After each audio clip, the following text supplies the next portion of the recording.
Minnesota demostró que el trumpismo estaba equivocado. La ofensiva federal contra comunidades migrantes partía de una premisa simple pero errónea, que el miedo paralizaría, que la gente se escondería en silencio y que cualquier protesta derivaría en violencia. Ocurrió todo lo contrario. La reacción ciudadana frente al despliegue de ICE reveló no caos, sino organización. No radicalismo, sino solidaridad. No disturbios, sino una defensa colectiva y mayoritariamente no violenta de los vecinos. Las comunidades de Minneapolis y St. Paul convocaron a una huelga nacional que tuvo lugar este 30 y 31 de enero en diversas ciudades de los Estados Unidos como Cleveland, Nueva York y Los Ángeles. Esto en solidaridad con las víctimas que han perdido la vida en manos de agentes del ICE y la patrulla fronteriza.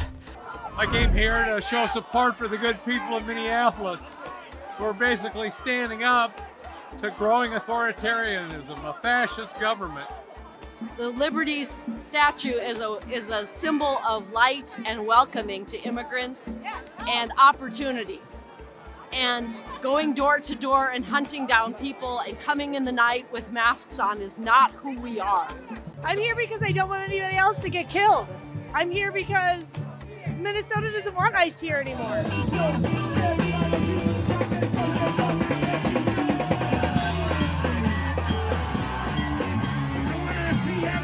Honestly, like my neighbors are being terrorized.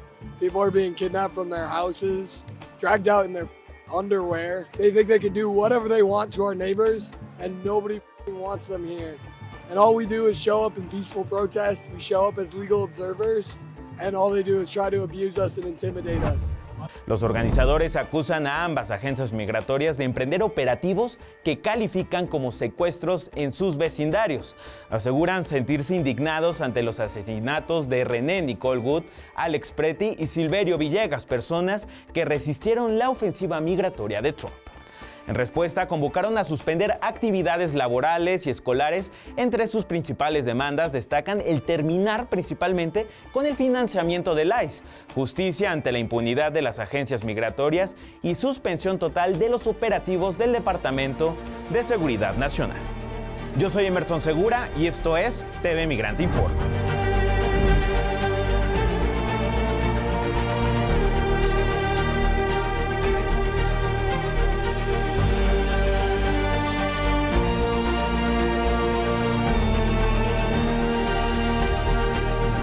Tras meses de operativos polémicos y una presión creciente por el manejo de la fuerza federal, la administración de Donald Trump reconfigura su estrategia migratoria y aparta a una de sus figuras más visibles. Estamos hablando de Gregory Bobino, quien se convirtió en el rostro de las intervenciones más controvertidas en ciudades demócratas. Sale del escenario mientras la Casa Blanca intenta contener el impacto político y reordenar el mando en Minnesota. Vamos a ver. Individual wanted to do maximum damage.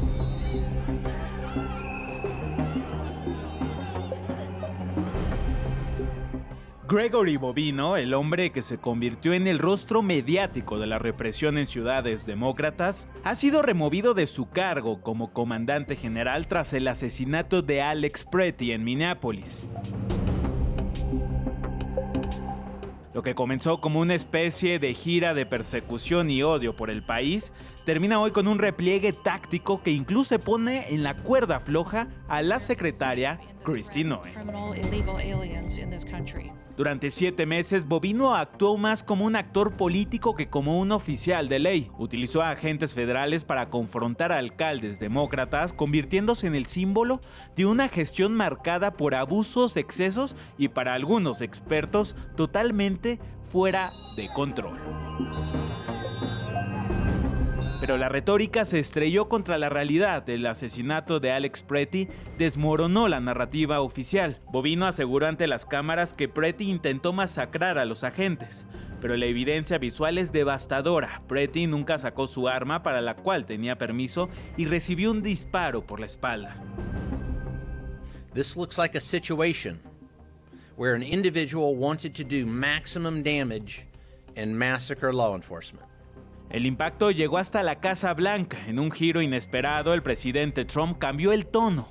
Por primera vez aseguró que se realizarán investigaciones a fondo y estar en sintonía con el gobernador de Minnesota, Tim Walz, y el alcalde de Minneapolis, Jacob Frey.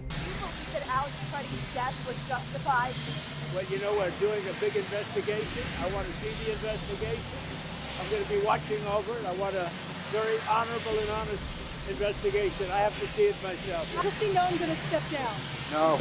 La llegada de Tom Homan, el zar fronterizo, para tomar control en Minnesota por decisión del mismo Donald Trump, marca el fin de la era Bovino y deja en el aire el futuro de la secretaria Kristi Noem y Cory Lewandowski, sus principales protectores. I'm just proud to be a part of this. I work with Steve Miller every day. Steve Miller is one of the most brilliant people I've met in my entire life. La represión itinerante hoy se ve tras las cuerdas. Bovino, de 55 años, quien se convirtió en una estrella de las redes sociales de MAGA, mientras viajaba por el país con su propio equipo de filmación y usaba las redes sociales para contraatacar a políticos demócratas y críticos aleatorios en línea hoy, sale del protagonismo en la cruzada antimigrante de Trump. Los recientes hechos ya marcan una reconfiguración al interior del círculo trumpista, pero también en un sector de sus bases. Una nueva encuesta de YouGov mostró que el 19% de los republicanos y el 48% de los adultos estadounidenses en todo el espectro político expresan su apoyo a la abolición del ICE. Eso marca un cambio notable desde cuando los encuestadores hicieron la misma pregunta en junio pasado, mientras Trump aumentaba su represión de la inmigración. En ese momento, solo el 9% de los republicanos y solo el 27% de los estadounidenses en general apoyaban la abolición del ICE. Emerson Segura, TV Migrante. Como parte de este reordenamiento, agentes federales de la patrulla fronteriza fueron cesados temporalmente de sus funciones tras el tiroteo mortal en contra del enfermero estadounidense Alex Pretty. Reportes citados por algunos medios de comunicación indican que al menos 2 agentes federales que dispararon sus armas durante el forcejeo fueron retirados. De igual manera, Jonathan Ross, el agente del ICE que mató a René Nicole Good el pasado 7 de enero, fue suspendido y colocado en licencia administrativa. Sin embargo, Homeland Security no ha precisado la fecha de esta medida. En medio de cuestionamientos por la actuación de agentes federales durante operativos migratorios, crece la preocupación por casos que involucran a residentes y ciudadanos estadounidenses en esa ciudad.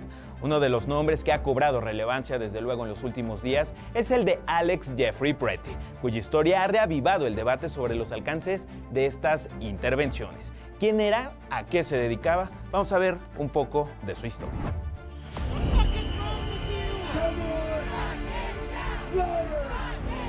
Las víctimas de la violencia ejercida por el Servicio de Inmigración y Control de Aduanas no solo amenaza a migrantes, sino también a ciudadanos estadounidenses que han caído bajo sus agentes en Minneapolis, como René Nicole Good y ahora Alex Pretty. Alex Jeffrey Pretty, ciudadano estadounidense de 37 años y enfermero de cuidados intensivos en un hospital de veteranos, creció en Green Bay, Wisconsin, donde participó en deportes y actividades comunitarias. Se graduó en 2011 de la Universidad de Minnesota con una licenciatura en Biología, Sociedad y Medio Ambiente.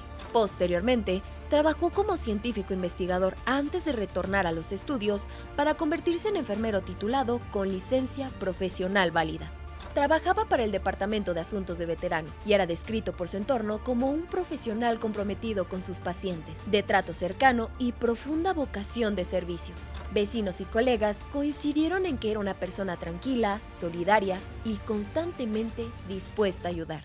Su padre, Michael Pretty, señaló que su hijo estaba profundamente indignado por las políticas migratorias aplicadas en Minneapolis y en todo el país, mismas que lo llevaron a participar en las protestas posteriores a la muerte de René Good, ocurrida el 7 de enero a manos de un agente federal. Alex no tenía antecedentes penales y su historial solo se limitaba a multas de tránsito. Contaba con permiso legal para portación oculta de arma en Minnesota, aunque vecinos aseguraron que nunca lo habían visto portar un arma en la vía pública. La familia repudió las versiones oficiales que lo presentaron como un terrorista doméstico, calificándolas de mentiras repugnantes y exigiendo se conozca la verdad sobre los hechos. Hoy, la muerte de Alex Jeffrey Pretty, enfermero, activista y defensor de la comunidad, resuena en la ciudad que ya ha visto otras vidas arrebatadas tras las redadas migratorias, poniendo en duda una vez más las justificaciones oficiales de las fuerzas federales. May we never forget and always remember our brothers and sisters who have served so that we may enjoy the gift of freedom. So in this moment, we remember and give thanks for their dedication and selfless service to our nation in the cause of our freedom. In this solemn hour, we render them our honor and our gratitude. Hazel Ruiz, TV Migrante. Tras las múltiples movilizaciones en Minneapolis, la administración estadounidense colocó en primer plano a una de sus figuras más representativas en la zona fronteriza. Estamos hablando de Tom Homan, quien con una larga trayectoria dentro de las agencias de inmigración fue designado como enlace directo en el terreno para articular las acciones más visibles del programa federal de Donald Trump. Vamos a ver.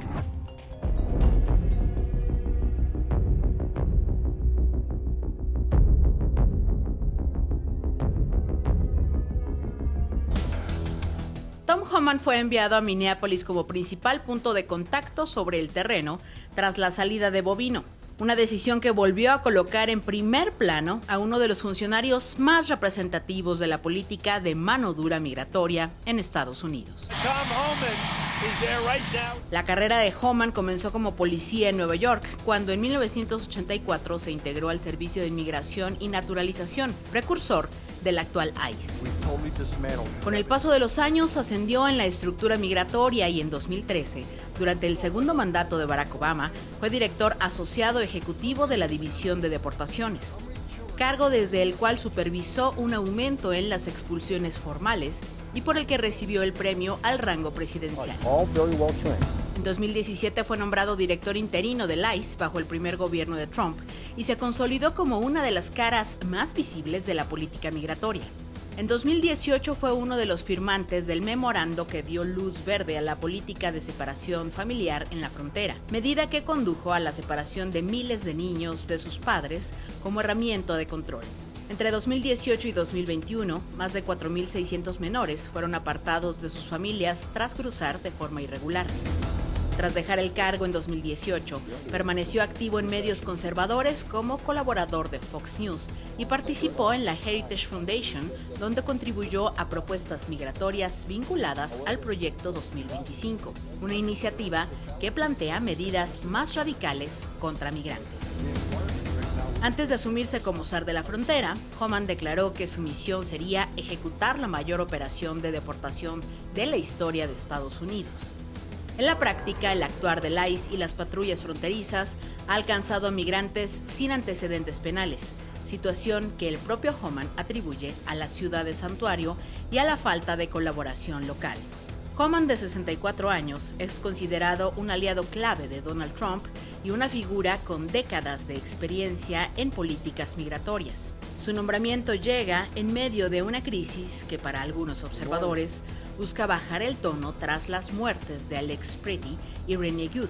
Sin embargo, activistas y expertos advierten que su trayectoria, marcadamente ligada a deportaciones y separaciones familiares, anticipa pocas diferencias de fondo.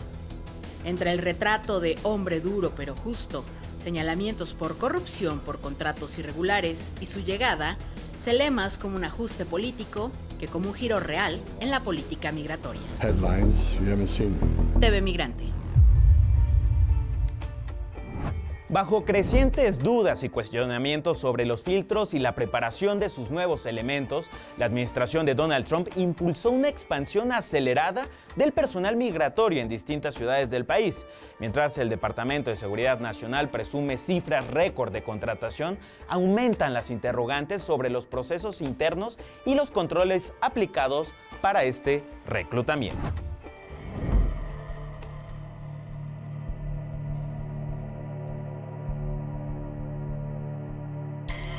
La disponibilidad por encima de la preparación pasó a ser el principal criterio de elegibilidad del Departamento de Seguridad Nacional en su proceso de reclutamiento del ICE.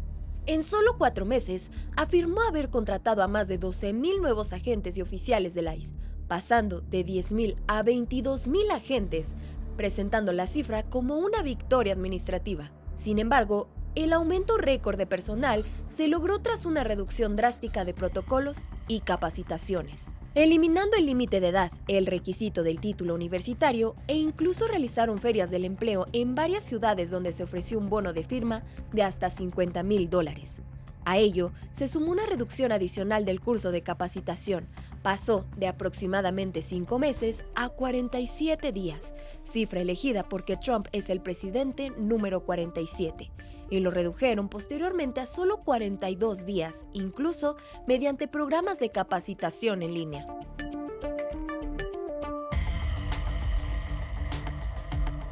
Tras el asesinato de Renee Good, el DHS aseguró que la capacitación de ICE incluye principios de desescalada dentro del curso de 42 días.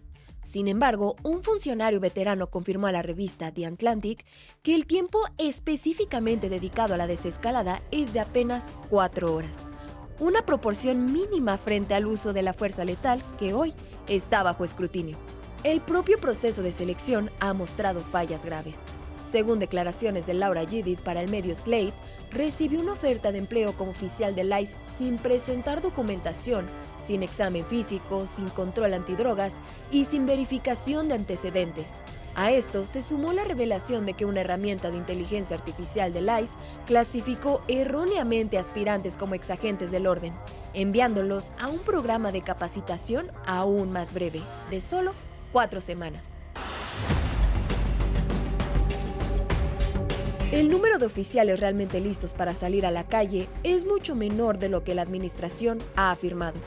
Solo unos 1,200 reclutas han completado la academia del ICE, otros 3,000 recibieron capacitación en línea y alrededor de 800 agentes jubilados fueron reincorporados, lo que deja a cerca de 5,000 agentes oficiales considerados operativos.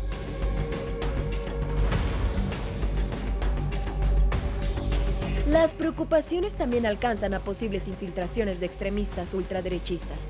Legisladores demócratas solicitaron acceso a los registros de contratación para saber si personas indultadas por la insurrección del 6 de enero o vinculadas a grupos como Proud Boys fueron incorporados al ICE. Hasta ahora, las cartas dirigidas al Departamento de Seguridad Nacional y a su inspector general no han recibido ninguna respuesta. Todo esto ocurre tras una expansión presupuestal y operativa sin precedentes. El ICE contaba con un presupuesto anual aproximado de $10,000 millones. Sin embargo, la ley One Beautiful Bill triplicó esa cifra para impulsar el auge de contrataciones y asignó $45,000 millones adicionales para ampliar la red de centros de detención. Cuando Trump asumió el cargo, alrededor de 39,000 personas se encontraban bajo custodia del ICE. Hoy, la cifra supera las 70,000, con planes para elevar la capacidad a más de 100,000 detenidos este año.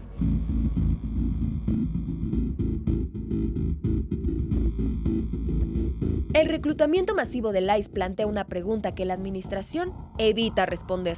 ¿Qué ocurre cuando la urgencia por cumplir metas numéricas supera a los controles, la formación y la supervisión? Con agentes capacitados en semanas, procesos acelerados y filtros relajados en un escenario donde la rendición de cuentas sigue sin aparecer. Hazel Ruiz, TV Migrante. Y justamente para hablar de estos temas me da muchísimo gusto enlazarme con Andrew Seeley, él es presidente del Migration Policy Institute. ¿Qué tal, Andrew? Bienvenido a TV Migrante Informa. Gracias, Emerson. Gusto estar contigo. Andrew, me gustaría iniciar preguntándote qué lectura haces de este repliegue táctico que ya estamos viendo al interior de la administración Trump. Yo creo que hay 3 grupos, ¿no? en el Partido Republicano y lo que la Casa Blanca empezó a ver es que antes de las 2 muertes, ¿no?, que se registraron en Minneapolis de 2 ciudadanos norteamericanos, ¿no?, que era un debilitamiento del apoyo de Trump en el tema migratorio, ¿no? Y hay como 3 grupos en su base política. Hay un grupo que está abogando para continuar con máxima velocidad. Hay una parte de su base que es abiertamente anti-inmigrante o anti-inmigración, por lo menos, y quieren máxima deportación. Y eso es un grupo grande, puede ser la mitad de su base política, 20% del país, ¿no? Pero su base es más o menos 40%.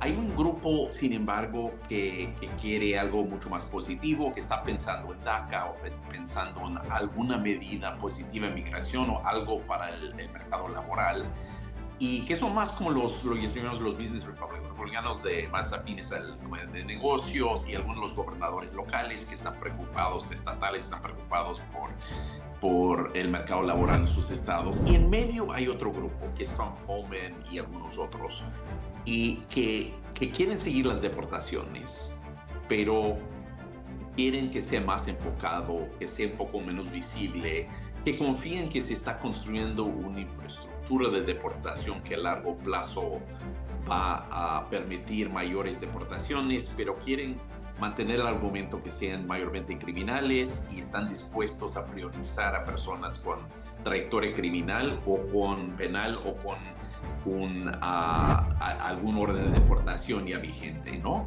Creo que ganó ese grupo en medio. Por ahora, Trump decidió que sí, efectivamente, es un político viable, decidió que sí, efectivamente está perdiendo apoyo y que tenía que inclinarse. Creo que no está descartado que haga algo positivo, afirmativo hacia los migrantes, pero creo que es lo menos probable. Lo más probable es lo que estamos viendo ahora, que es ese giro, ¿no? Ese viraje hacia una política que sigue siendo de deportación, pero mucho menos violento en la calle, mucho menos de miedo.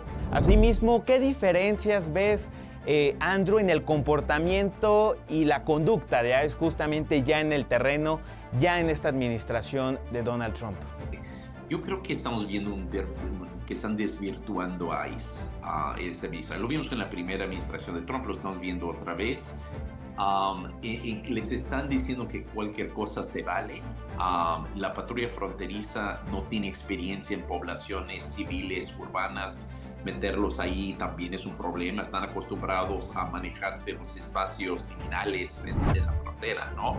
Donde hay mucho menos ahí como atrapar gente y regresarlos, ¿no? Esto es moverte en poblaciones civiles grandes con protestas y mira, yo creo que erraron mucho en dejarlos mano suelta y hacerles sentir invulnerables. Creo que eso nunca es bueno con la fuerza policíaca. Y aunque hay que tener mucho respeto a la policía, yo creo que decir que no tienen rendición de cuentas con gente que porta armas y tiene mucho poder, siempre es un peligro, ¿no? Y eso es lo que hicieron. Y además están contratando gente ya muy rápido, les están dando 47 días de entrenamiento nomás, que no es suficiente que alguien sea un agente que salga a la calle. Entonces están desvirtuando lo que era un equipo siempre con problemas, un cuerpo de policía siempre con problemas, pero realmente no son técnicamente policía, pero sí son fuerzas del orden, ¿no? Y lo están desvirtuando de una forma que creo que no les va a sentar bien y al final les va a afectar la reputación del país. Muchas gracias, Andrew, por estar aquí en TV Migrante Informa. Muchas gracias, Marcel. Siempre un gusto estar contigo, ¿eh? Importantes temas.